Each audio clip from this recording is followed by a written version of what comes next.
The sacrifice of our privacy has been another concern. Given the choice, we would prefer to try to sink back into the anonymity we took for granted before the 3rd of May 2007. But our anonymity has gone now anyway, and we constantly have to weigh our desire for privacy against the need to keep our search for Madeleine in the public eye. I have wondered whether we haven't already given too much of ourselves and our family to the world. It is not something with which we are comfortable, but often the considerations involved in such decisions seem irreconcilable.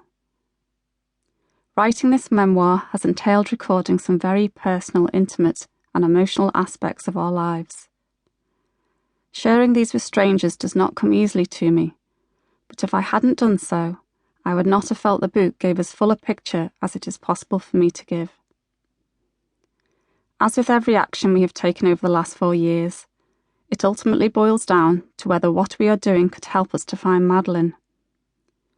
When the answer to that question is yes, or even possibly, our family can cope with anything. My biggest worry has undoubtedly been invading the privacy of our children. My account obviously exposes them to a certain extent, as well as Jerry and myself.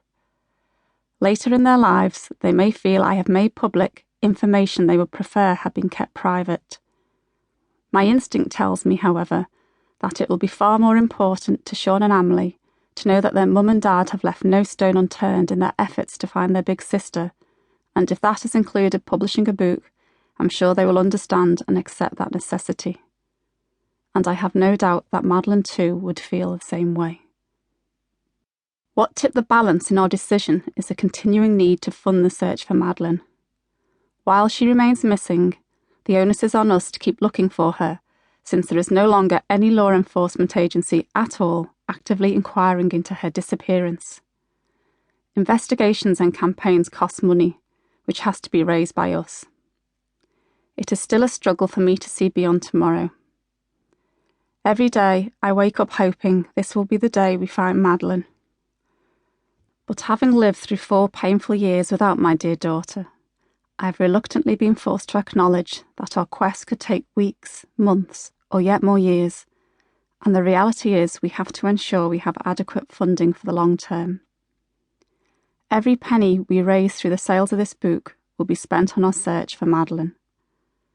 Nothing is more important to us than finding our little girl. We are also hopeful that this book may help the investigation in other ways. Perhaps it might prompt someone who has relevant information, maybe without even knowing it, to come forward and share it with our team. Somebody holds that key piece of the jigsaw. Indirectly, it may boost our search simply by enlightening those who, for whatever reason, believe Madeleine is no longer alive, or that there is nothing else that can be done to find her. We trust it will put to rest some of the myths that have sprung up around her abduction. As will become clear, while we still do not know what happened to Madeleine, there remains no evidence whatsoever to suggest that she has come to serious harm. Although writing this book has been a time-consuming and, at times, heartbreaking experience, it has been made a little easier by the fact that I have kept a daily journal since towards the end of May 2007. This is something that would not have occurred to me. It was suggested by a man I met in the course of the innumerable meetings Jerry and I had that month with experts helping us to negotiate the emotional and practical minefield in which we found ourselves. I am forever in his debt for this advice. Initially, it seemed a good way of keeping a record for Madeleine of what happened in the days she was away from us. But writing everything down turned out to be immensely therapeutic for me.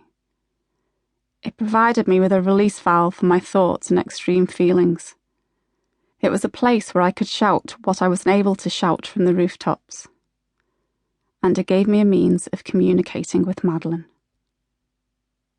My journal was also to prove invaluable when Jerry and I later felt it necessary to quash claims made about where we were and what we were doing at various times. Now it has been pressed into service once more as a basis for much of this book. It has enabled me to recall with clarity my innermost reflections at periods when my whole life was clouded by despair.